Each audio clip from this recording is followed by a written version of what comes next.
Assalamualaikum warahmatullahi wabarakatuh. Perkenalkan, nama saya Indri Wafolfiah dari kelas 2C Farmasi.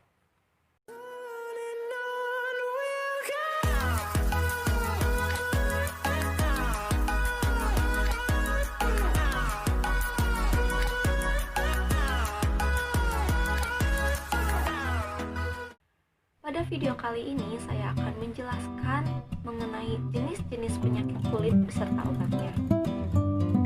Yang pertama ada bisul. Bisul adalah infeksi kulit berbentuk benjolan kemerahan dan dapat membesar. Masalah kulit yang satu ini akan mengganggu seseorang lantaran adanya benjolan besar dan nyeri. Bisul bisa muncul di bagian tubuh manapun, tetapi penyakit kulit yang satu ini sering muncul di bagian tubuh yang lembab, misalnya pantat, leher, atau ketiak. Bisul disebabkan karena adanya infeksi bakteri Staphylococcus aureus yang melewati folikel rambut, kelenjar minyak, dan kelenjar keringat. Masalah kulit ini juga bisa ditimbulkan karena kebersihan yang buruk, luka yang terinfeksi, permasalahan diabetes, kosmetik yang menyumbat pori-pori, dan penggunaan bahan kimia lainnya. Obat yang digunakan salah satunya dengan salep benzokain. Obat ini diindikasikan sebagai salep yang dapat membantu meredakan sakit akibat bisul. Pasalnya, cara kerja salep ini mirip seperti bius lokal yang dapat meredam sinyal rasa sakit pada kulit. Itulah kenapa dengan hanya mengoleskan sedikit salep saja, sudah mampu mengurangi rasa sakit. Maka dari itu, cukup oleskan sedikit salep ke permukaan bisul sesuai dengan anjuran dokter atau yang tertera pada kemasan. Jika digunakan secara berlebihan, salep benzokain dapat menimbulkan efek samping berupa iritasi kulit, kemerahan, warna kebiruan pada kuku, kulit, atau pada telapak tangan. Selain dalam bentuk salep, obat ini juga tersedia dalam bentuk semprot, cair, gel, krim, dan juga wax. Adapun dosis penggunaan salep ini adalah 3-4 kali sehari dengan rentang usia penggunaan di atas 2 tahun. Sedangkan untuk anak-anak yang berusia di bawah 2 tahun harus melalui petunjuk dari dokter. Penyakit kulit yang selanjutnya ada kudis. Kudis merupakan penyakit kulit yang disebabkan parasit tungau, yakni Sarcoptes cabii. Tungau tersebut membuat lubang menyerupai terowongan pada kulit untuk dijadikan sarang. Mereka bertahan hidup dengan menjadi benalu di kulit manusia dan akan mati dalam beberapa hari tanpa manusia. Penularan tungau Sarcoptes cabii terjadi melalui dua cara, yaitu kontak langsung dan tidak langsung. Kontak langsung seperti melalui pelukan atau berhubungan seksual. Kontak secara tidak langsung misalnya berbagi penggunaan pakaian atau tempat tidur dengan orang yang menderita kudis. Obat yang digunakan salah satunya adalah salep permetrin. Permetrin merupakan insektisida sintetik yang berfungsi melawan serangga-serangga mikroskopis di dalam tubuh. Obat salep yang mengandung 5% permetrin paling umum diresepkan oleh dokter untuk mengatasi kudis. Salep permetrin yang paling umum ditemukan adalah actisin, elmit, dan skabimid. Permetrin bekerja dengan cara menghancurkan sel parasit sehingga membunuh tungau dan kutu serta telurnya. Salep ini biasanya dianjurkan dokter untuk dioles 1 kali sehari pada malam hari selama 1-2 minggu. Pemakaian salep tak hanya diutamakan pada kulit yang terdampak gejala kudis, tetapi juga perlu dioleskan pada seluruh bagian tubuh. Agar terserap optimal, usahakan agar salep yang telah dioles tidak luntur dari permukaan kulit sampai 8 jam. Penyakit kulit yang selanjutnya ada herpes zoster. Herpes zoster adalah penyakit yang ditandai dengan timbulnya bintil kulit berisi air pada salah satu sisi tubuh dan terasa nyeri. Herpes zoster disebabkan oleh virus Varicella zoster, yakni virus yang juga menyebabkan cacar air. Penderita herpes zoster adalah mereka yang sebelumnya pernah mengalami cacar air. Setelah seseorang sembuh dari cacar air, virus varicella zoster menjadi tidak aktif, namun bertahan dalam saraf selama bertahun-tahun. Virus selanjutnya dapat aktif kembali dan menimbulkan herpes zoster atau cacar api. Belum dapat dipastikan apa yang menyebabkan virus varicella zoster aktif kembali, karena tidak semua yang pernah mengalami cacar air akan mengalami herpes zoster. Obat yang digunakan salah satunya adalah acyclovir. Acyclovir adalah obat antivirus generik dengan kandungan acyclovir yang digunakan untuk mengobati infeksi akibat virus seperti varicella zoster dan herpes simplex. Obat ini bekerja dengan cara menghambat virus herpes simplex DNA polimerase dan replikasi DNA virus sehingga mencegah sintesa DNA virus tanpa mempengaruhi sel normal atau sel tubuh. Adapun cara pemakaiannya yaitu dioles. Sebelum mengoleskan salep atau krim acyclovir, bersihkan dan keringkan area kulit yang akan diolesi. Oleskan obat secara perlahan-lahan hingga menutupi area kulit yang terinfeksi. Agar efek obat ini tidak hilang, jangan mandi atau berenang setelah memakainya. Penyakit kulit yang selanjutnya ada kurap. Kurap adalah infeksi jamur pada kulit yang menimbulkan ruam melingkar berwarna merah. Kurap dapat terjadi di beberapa bagian tubuh seperti di kepala, wajah, atau selangkangan.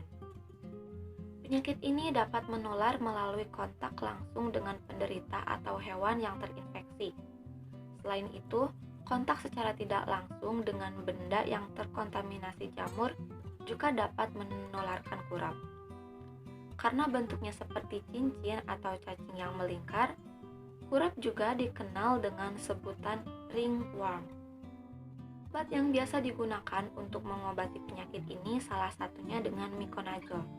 Miconazole adalah obat anti jamur yang digunakan untuk mengatasi infeksi jamur pada kulit seperti kurap, kutu air, panu, dan kandidiasis.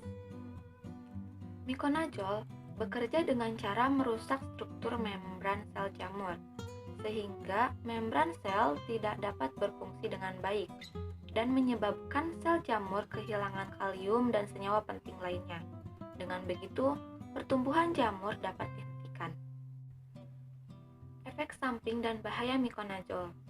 Beberapa efek samping yang mungkin saja bisa terjadi setelah menggunakan miconazole krim, salep, atau bedak, salah satunya biduran, kulit melepuh, dermatitis kontak, dan hipopigmentasi. Adapun cara pencegahan agar terhindar dari penyakit kurap. Yang pertama, hindari berbagai pemakaian barang pribadi dengan orang lain. Gunakan alas kaki saat berada di tempat umum, mandi, cuci rambut, dan ganti baju setiap hari atau pada saat berkeringat. Penyakit kulit yang selanjutnya adalah jerawat. Tentunya kita sudah tidak asing lagi dengan masalah kulit yang satu ini. Ya, jerawat adalah salah satu penyakit kulit yang bisa mengurangi kepercayaan diri seseorang. Jerawat adalah masalah kulit yang terjadi ketika folikel rambut atau tempat tumbuhnya rambut tersumbat oleh minyak dan sel kulit putih.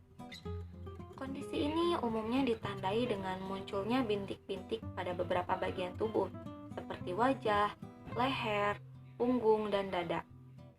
Munculnya jerawat biasanya disebut juga dengan istilah breakout. Jerawat disebabkan karena kurang menjaga kebersihan kulit, sehingga kotoran mengendap dan menimbulkan bintik yang disebut jerawat. Macam-macam penyebab jerawat, salah satunya dikarenakan kosmetik yang menyumbat pori-pori, produksi sebum berlebih, sumbatan pada folikel rambut oleh campuran sel kulit mati dan sebum, bakteri jenis Propionibacterium acnes yang berkembang menyumbat folikel rambut serta menyebabkan peradangan, faktor genetik atau keturunan, hormon, dan stres. Untuk pengobatannya dapat dilakukan dengan dua cara. Yang pertama melalui topikal dan oral. Obat yang pertama yang digunakan untuk topikal adalah clindamycin. Clindamycin topikal adalah antibiotik yang sering digunakan untuk mengobati peradangan jerawat. Obat jerawat satu ini bekerja dengan mengurangi jumlah bakteri penyebab jerawat dan mengurangi pembengkakan seperti kemerahan pada jerawat. Penggunaan clindamycin membutuhkan waktu sekitar 4 hingga 6 minggu sebelum hasilnya terlihat.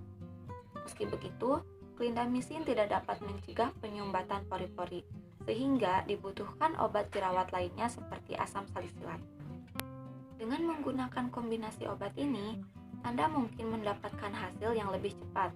Selain itu, metode ini juga mencegah resistensi antibiotik. Efek samping. Antibiotik ini mengandung alkohol, sehingga akan menimbulkan sensasi menyengat atau terbakar di kulit. Hindari pemakaian obat di dekat mata, lubang hidung, atau bibir. Anda juga disarankan untuk tidak terlalu sering mencuci muka selama memakai clindamycin, karena membuat kulit mudah kering dan memperburuk jerawat. Selain clindamycin, antibiotik topikal lainnya yang digunakan untuk mengobati jerawat adalah erythromycin.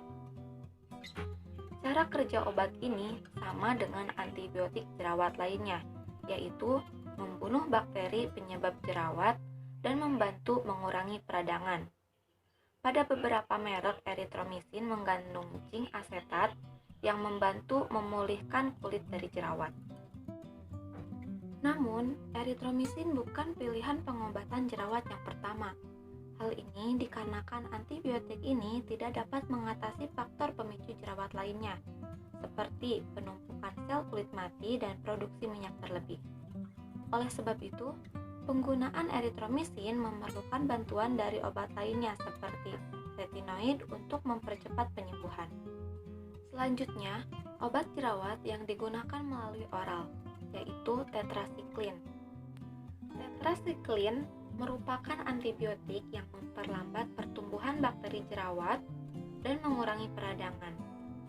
Obat penghilang jerawat satu ini biasanya menjadi pilihan utama dibandingkan antibiotik oral lainnya.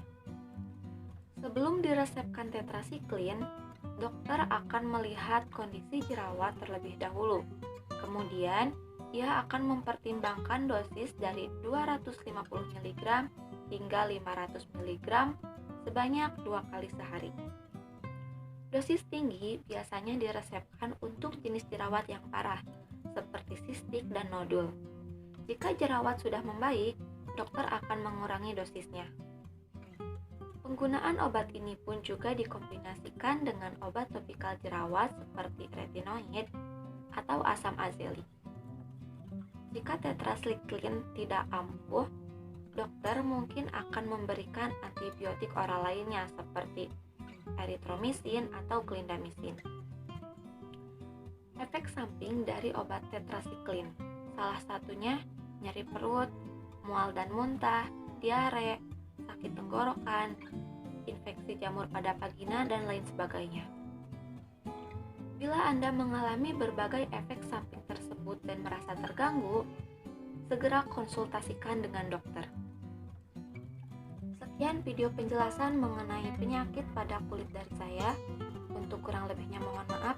Wassalamualaikum warahmatullahi wabarakatuh.